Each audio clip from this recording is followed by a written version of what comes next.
Greetings, Fire Chargers, Darkblade here, and I found out a way to make my note-taking for my complete Ancient Greek book a lot quicker. Just ignore all the vocab and the Greek reading and the extra reading and the revision stuff for now. Wait, what was it actually called? I know it wasn't called. Let's go to just before Unit 5 begins. They were called Nantayo. Oh yeah, revision exercises. So for now, I'm just going to ignore that and focus on the main content of the units themselves. And today I have got through all of Unit 2, which covered first declension feminine nouns, and also present and future or all verbs. By the way I remember the omega sound is, I remember it as the British pronunciation of O in words that use O's. Oh, and by the way, this is what yin yin is, that thing that I was once talking about.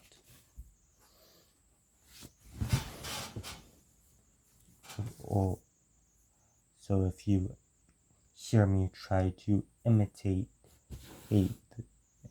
speak ancient Greek and you hear me make a British O sound, that's the omega that I'm trying. Anyway, then Unit 3 covered some stuff like the first declension masculine nouns and also second declension nouns, and also first and second declension adjectives, and some more stuff about adverbs and prepositions that Unit 2 didn't exactly get into, and the forms of ami, which means I am. And now I am on Unit 4. I am currently on my notes for the aorist and imperfect tenses, but there is more to Unit 4, like pronouns and connecting particles. Next after Unit 4 is Unit 5, where we get into third declension nouns and also verb contraction. That is something. And also more stuff about the definite article, the word for the. The sixth, what is it called? Unit 6 has more stuff about third declension nouns, and now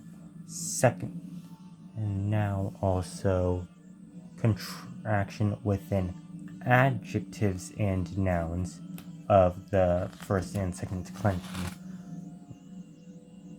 And then it also talks about some weird stuff with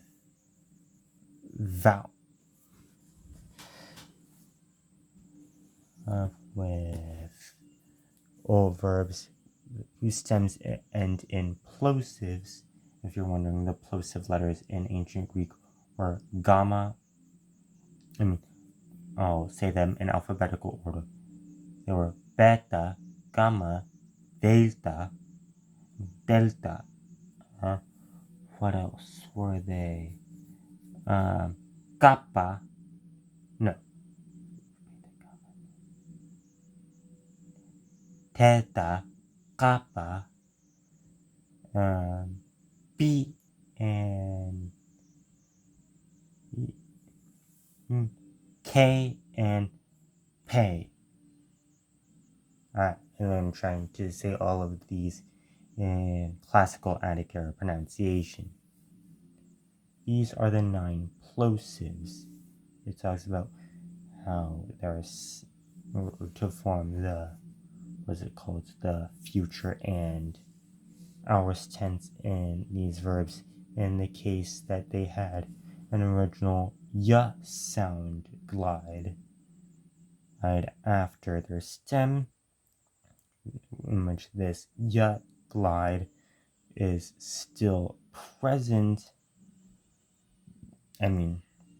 Not still present, it still affected the language, but it had disappeared as its own sound before the origin of the Greek alphabet. And that is where I will end this video. Wait, did I skip 6? No, I was just on 6. 7 talks about the strong aorist, which is not the same thing as the weak aorist, and also a new me verb, which is also a bit regular, or maybe, I don't know. I didn't get to the part that talks about regular me verbs. This me verb is femi, which means say, and also how to indirect speech, and stuff with numbers, and stuff with negatives, and stuff talking about time and space. 8 talks about the middle and passive voices. Most tenses do not form morphologically distinguish between them. And what else? More indirect speeches, this thing called deponent verbs,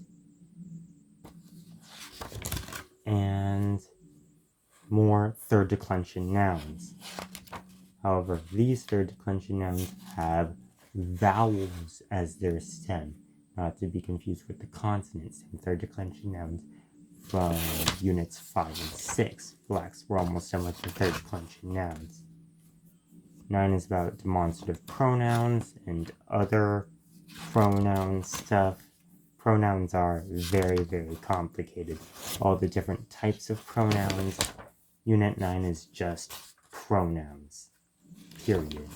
Except for the first and second person personal pronouns.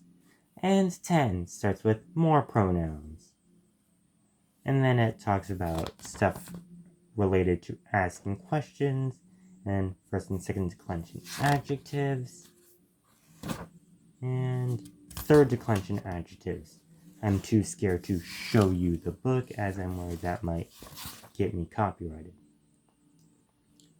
11, which is the last chapter of the book that I finished in previous borrowings, talks about the root aorist, aorist passive, and future passive.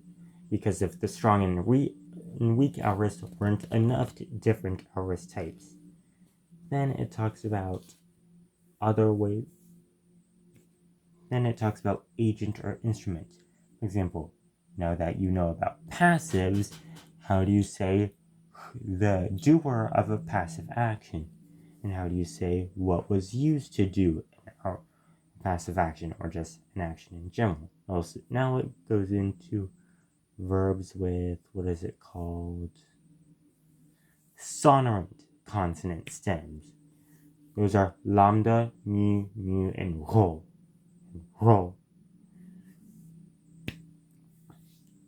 Because what disappeared and nga doesn't really exist outside of allophony, and ya disappeared before the Greek alphabet even existed. And finally, the last of the third declension nouns. And also Crassus, but it just redirects you to the appendix on Crassus. 12, which is where I was when I previously borrowed the book, is on participles and how to use participles. And that's where I'll end this video because I haven't actually gotten past, because I haven't ever finished Unit 12. In fact, there are 24 units in total in the book. And if I'm and I'm going to finish 4 today. One is just stuff about the alphabet, so that means I've completed 3 in just 1 day. That's all for this video. Make sure to like and subscribe, and I'll see you tomorrow. Darkblade out. And I guess I should also buy that article.